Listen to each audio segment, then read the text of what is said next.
Olá, seja bem-vindo de volta às nossas aulas de grego intermediário aqui da escola Charles Spurgeon Online. Estamos na nossa 15ª aula e hoje vamos continuar tratando sobre o nominativo, especificamente falando agora sobre uma categoria do nominativo chamada nominativo parentético. Essa é uma categoria importante porque ela tem alguns elementos que são parecidos, semelhantes ao que a gente tem em português, e o nome parentético vem justamente daquilo que você pode imaginar já. Lembre-se de que eu já falei que quando a gente vai trabalhar com gramática, a gente tem que procurar o porquê da nomenclatura, né? Então, se nós temos um nome aqui chamado parentético, talvez isso diga algo a respeito para a gente, né? E é exatamente isso. O parentético diz respeito ao parêntese. É quando nós... Esse meu parêntese aqui não ficou muito bonito, mas você entendeu o que é um parêntese, né? Diz respeito àquilo que nós usamos em português quando quando nós queremos fazer uma asserção que esteja ali, ela deve estar dentro da oração, mas ao mesmo tempo ela não faz tanto parte da oração. É um parêntese, é uma inclusão. Nós queremos inserir uma informação para esclarecer de uma forma melhor, mas ela meio que está ali de intrusa, talvez, aquela formação sintática da oração, da sentença. Até quando nós trabalhamos a disciplina de produção textual, né, quando isso é ensinado, é sempre dito para a gente que nós não devemos usar parênteses exatamente nas construções, porque os parênteses não tornam as coisas tão claras assim, ou pelo menos fogem aquilo que poderia ser uma boa estilística, né, um estilo de um texto bem produzido. Mas o ponto é que no grego nós temos esses parênteses que nós vamos perceber e a gente precisa saber como é essa construção e qual é a força sintática e semântica que ela tem para nós também. Então, tendo explicado isso, vamos agora então para o nominativo parentético. Primeiro vamos analisar o exemplo a seguir. Nós temos ende anthropos ekton pharisaion Nicodemos onoma autou archon ton judaion. É bem interessante aqui em João 3, versículo 1, né? Está falando aí exatamente de Nicodemos. E aqui nos diz: havia entre os fariseus um homem chamado Nicodemos, um dos principais dos judeus. Essa versão, só para deixar claro aqui para você, que é a revista atualizada, Almeida Revista Atualizada. Por que eu estou trazendo a sua atenção para cá? Perceba aqui, havia, nós temos aqui no grego o era ou havia um homem, mais havia um homem, anthropos, ekton pharisaion. Então, aqui nós temos homem, ekton pharisaion. O ek, nós temos a partícula que nos diz que ele sair, como literalmente se fosse saído dos fariseus, mas claro que não é que ele tenha saído dos fariseus, no caso está te dizendo a origem de Nicodemos, né? O homem dos fariseus, dessa origem. Então, ekton pharisaion seria então o ekton seria aqui o dos, e aqui Pharisaion seria fariseus. Havia um homem dos fariseus. Estamos traduzindo literalmente, certo? E o que eu quero chamar a sua atenção mais aqui é exatamente para o que vem depois. Nicodemos onoma autou. Nicodemos onoma autou. Nicodemos, você sabe muito bem, é um nominativo, e você tem então exatamente um nominativo aqui, um onoma também, aqui, um nominativo, e o autou, né? O nome a ele, ou nome para ele, era Nicodemos. Mais ou menos isso, mas eu quero chamar a sua atenção para o nominativo aqui. Logo depois nós temos Ahon, Ton e o Dion. Então, principal, certo? Principal, esse Ahon aqui, ele significa principal. E, se eu não me engano, ele está exatamente no nominativo. Apesar do formato aqui dele de genitivo plural, mas ele está no nominativo. Ton e o Dion dos judeus. Então, Ahon, Ton e o Dion dos judeus. Então nós temos aqui um nominativo e um outro nominativo aqui. Literalmente, isso seria traduzido: havia um homem dos fariseus chamado Nicodemos, que era o principal dos judeus. Ou havia um homem dos fariseus chamado Nicodemos, principal dos judeus. Literalmente nós temos isso. A tradução, obviamente, vai estilizar o texto de uma forma que ele fique melhor para a nossa leitura no português. Então nós temos: havia entre os fariseus, ou seja, dos fariseus, um homem, lembra o homem aqui? Um homem chamado Nicodemos, Nicodemos onomautu, Ahon, Ton e o Dion, um dos principais dos judeus. Mas o que eu quero chamar a sua atenção aqui ainda mais é para essa construção aqui, que eu vou colocar dessa cor aqui, do nominativo parentético. Por quê? Porque havia entre os fariseus um dos principais dos judeus. Ou literalmente, havia entre os fariseus um homem chamado Nicodemos, um dos principais dos judeus. Mas o ponto é que nós temos aqui um nominativo e temos aqui um nominativo também. Mas esse Nicodemos onomautu, ele está meio que na nossa frase literal, havia um homem dos fariseus chamado Nicodemos, que era um dos principais dos judeus. Esse Nicodemos onomautu tem uma cara aqui de um parêntese que foi inserido ali, um parêntese que foi colocado para esclarecimento, bem como também principal dos judeus. Também tem um jeito de ser um parêntese ou um aposto, mas enfim, só para que você perceba que há uma relação aqui entre uma relação parentética de Nicodemos onomautu e Ahon, Ton e o Dion. O ponto é, nós temos uma semelhança aí de um parêntese. Havia um homem dentre os fariseus que era o principal dos judeus. O nome dele era Nicodemos.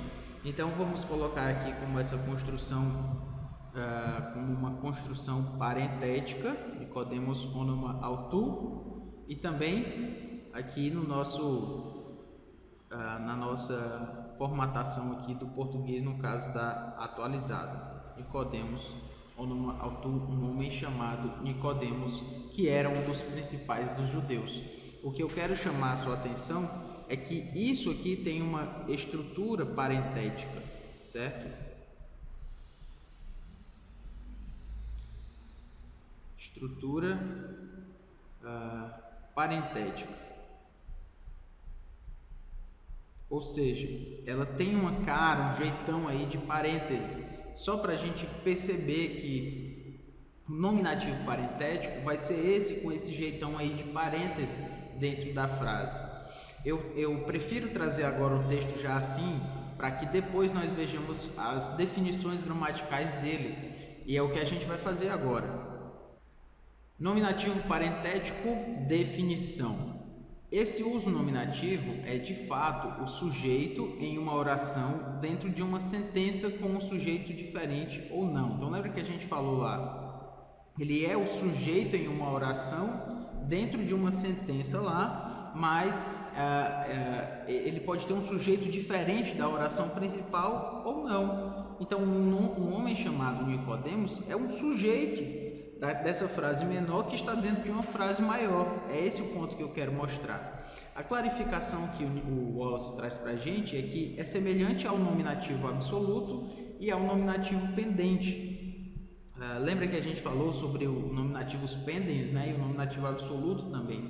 Ele tem uma semelhança, porque ele está meio ali inserido de uma forma independente. Por isso ele ainda é um caso nominativo de uso gramaticalmente independente. Mas ele difere em alguns aspectos, porque ele ocorre dentro das sentenças, mas não no topo da construção. Os outros, o absoluto e o pendens, é como se ele fosse um título, como se fosse um título daquilo que vai ser falado. Já o nominativo parentético, ele também é independente, mas ele está dentro da oração. Ele não é um título, está lá dentro, no meio da construção, né, sintático-semântica. É como uma forma, é como uma nota editorial explanatória. Achei bem interessante isso aqui que o Wallace disse, especialmente no quarto evangelho. Então é como se o autor quisesse fazer uma nota de rodapé, só que não tinha rodapé naquela época. Lembre-se de que, como era escrito, o papel era muito caro, enfim. Então, quando o autor ia escrever, ele nem tinha espaço. Em outro momento a gente pode passar e mostrar sobre isso, mas literalmente é como se tudo fosse junto. Então essa construção aqui, vamos dizer que eu vou escrever gramaticalmente independentes. Se fosse escrito lá no grego, seria mais ou menos assim, para você ter uma ideia, certo? Eu iria começar a escrever aqui. Lembre-se que as primeiras, né, os originais foram escritos em maiúsculos, certo? Então nós teríamos aqui mais ou menos isso.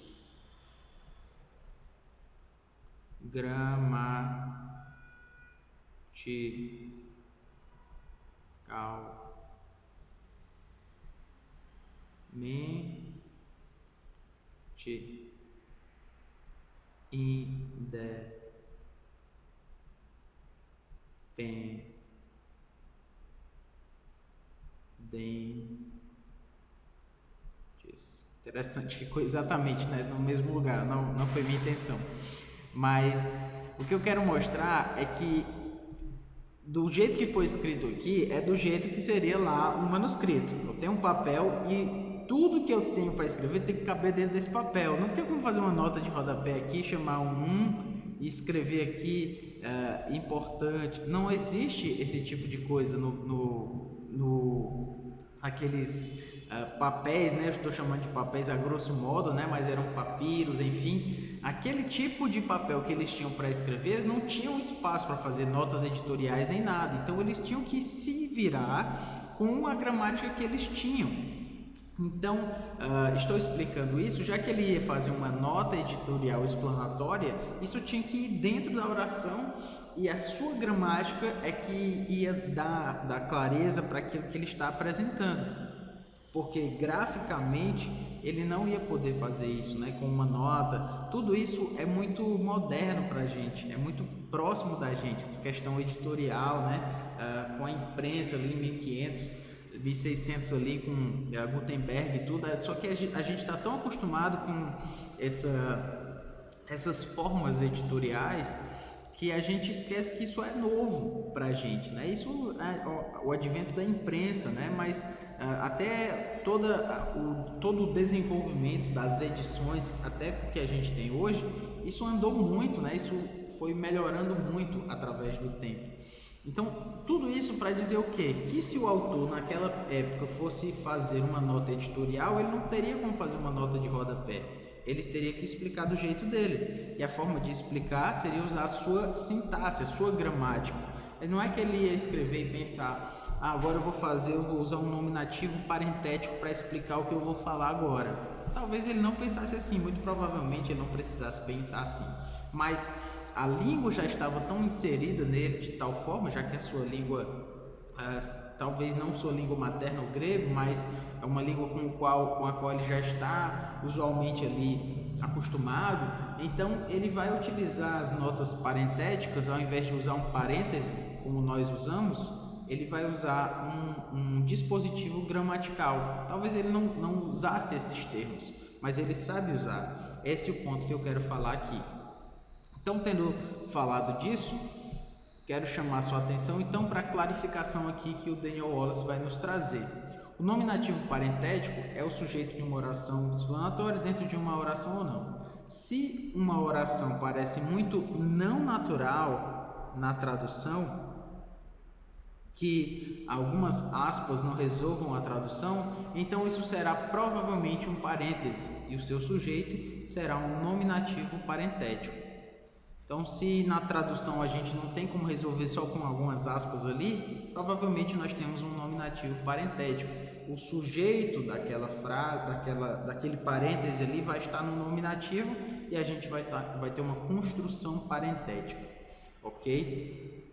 Então, vamos aqui para as ilustrações. Egeneto anthropos apestaumenos para Theou, Όναμα autor Ioannes. Algo semelhante ao que a gente viu. Houve um homem enviado da parte de Deus, seu nome era João. Interessante porque a forma aqui é bem semelhante à lá de Nicodemos, mas aqui ele usou um parêntese, a tradução, né, também a Ara, Almeida Revista e Atualizada, mas lá não, lá ele utilizou seu nome era Nicodemos, ou chamado Nicodemos. Aqui ele usou um parêntese. Enfim, nós estamos discutindo a tradução em si, estamos discutindo a construção do nominativo parentético. Então vamos lá. Egeneto, houve, anthropos, um homem, nós temos aqui também um homem, e aqui, enviado da parte de Deus. Apestaumenos, aqui nós temos então um enviado. Aqui ele está no particípio, né? Está justamente trazendo uma informação a mais aqui. Enviado da parte de Deus para Theou. Vou deixar aqui mais claro aqui onde você possa ver. Da parte de Deus. Pará com essa ideia então de origem nesse caso, e o Theou, porque o Pará ele pede para esse sentido um genitivo, né? Então, da parte de Deus. Mas eu quero chamar sua atenção especialmente para Όναμα autor Ioannes. Όναμα autor Ioannes, o nome dele era João. Nós temos então aqui Ioannes e Όναμα, nós temos então uma construção parentética, um nominativo parentético. Nós temos uma construção parentética aqui. Nós temos aqui um όναμα que está no nominativo. Se ele está no nominativo, nós já temos um anthropos aqui, que também está no nominativo, mas esse nominativo aqui, havia um homem, né?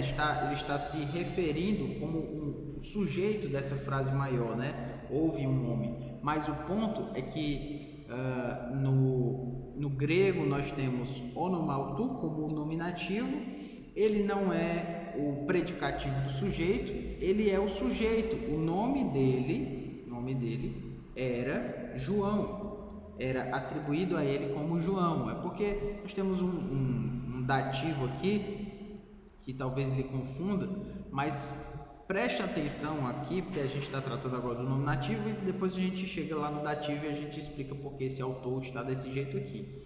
O ponto é que você está vendo um όναμα autor aqui como um nominativo dentro de uma construção parentética que é seu nome era João, o nome dele era João. Então, por ele estar dentro dessa frase de uma forma um tanto intrusa aí, meio que dando uma informação a mais, o que a gente chama de, o que a gente falou anteriormente, né? Uma espécie de nota editorial.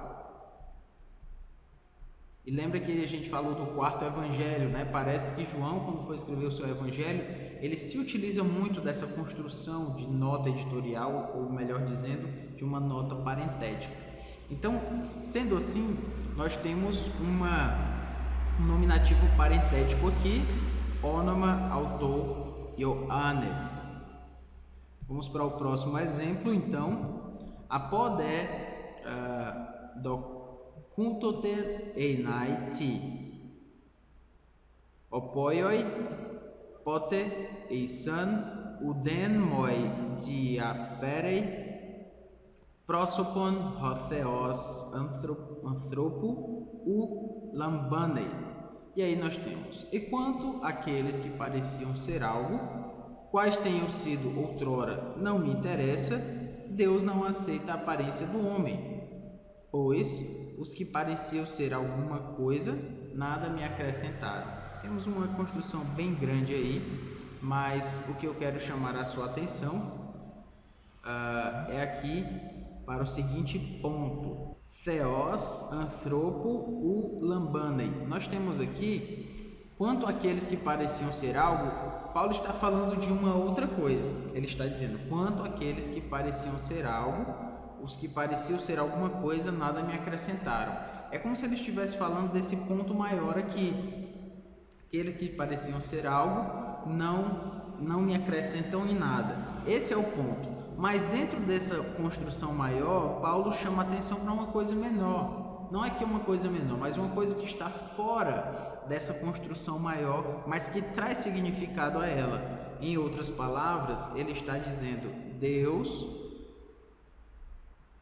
não aceita a aparência de homem, certo? Deus não aceita o jeitão de homem, né? Não tem a aparência aqui escrita, mas o antropo aqui semanticamente traz essa ideia parentética. Dessa forma, Paulo se utilizou desse parêntese, e aqui a tradução fez muito bem. Estou colocando aqui um quadrado aqui, mas ele termina especificamente aqui, certo? Pois ele continua lá para frente. Enfim, você deve ter entendido o que eu estou falando. Deus não aceita a aparência de homem. Ok, temos um nominativo aqui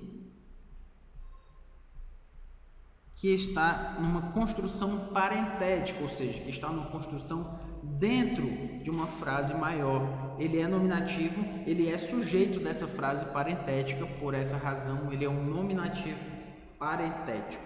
Ok? Seguindo aqui, mais um, né?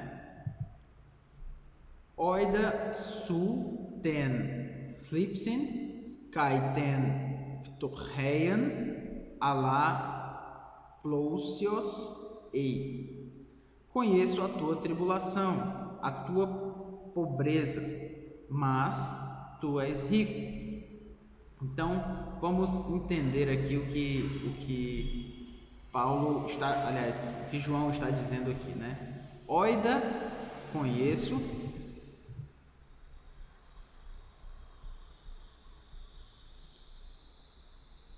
Ten flipsin su, então a tua tribulação.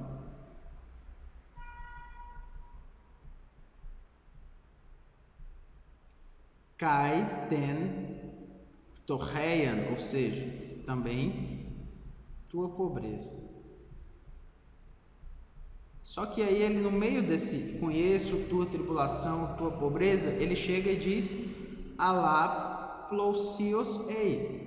Alá plousios ei, ou seja, mas és rico. Então nós temos aqui uma construção parentética, certo? Porque ele diz, mas tu és rico. No meio de uma oração que não está exatamente tratando sobre isso, ele inclui uma outra informação de uma forma parentética, como um parêntese. que exatamente a revista atualizada aqui também traz com um parêntese, né? Não é que João escreveu com parêntese, não escreveu com parêntese, mas ele usou uma construção sintática para definir, para apresentar esse parêntese. E aqui o que o Daniel Wallace vai nos mostrar é que o nominativo está embutido no verbo, ou seja, nós não temos aqui um pronome no nominativo, porque o pronome está aqui incluído dentro desse ei. O ei, literalmente, seria su, ei. Desculpe aqui, ficou muito grande esse ei aqui. Enfim, tu ei, tu és. E aqui nós temos esse ei, esse su, ele está incluído aqui dentro desse ei, certo? Então, por essa razão, esse su está no nominativo. Embora não esteja explícito, ele está embutido dentro do verbo ei. Então, tu és rico, ei, dando um zoom aqui mais ou menos, né, mostrando que esse su, ei, e esse su aqui é um nominativo, e ele é um nominativo parentético. Ou seja, é uma nota editorial. Ele está dizendo: conheço a tua tribulação, conheço a tua pobreza, mas tu és rico. Existe um parêntese aí que precisa ser apresentado, e ele usa essa estrutura sintática do nominativo parentético para colocá-la aí para nós, para que tenha essa semântica aí parentética, ok? Então, muito bem, espero que você tenha gostado aí do que a gente apresentou sobre o nominativo parentético, que difere do nominativo absoluto e do nominativo pendente, porque ele está dentro da oração, aí no meio desse bolo aí, né, dessa oração, dessa sentença, e aí ele tem um nome, ele tem um sujeito próprio dentro de uma oração maior, que pode ter o mesmo sujeito ou não, mas o fato é, nós temos um parêntese ali de uma informação, talvez uma nota editorial, mais ou menos assim, que se utiliza dessa forma gramatical para ser apresentada. Grande abraço, até a próxima aula.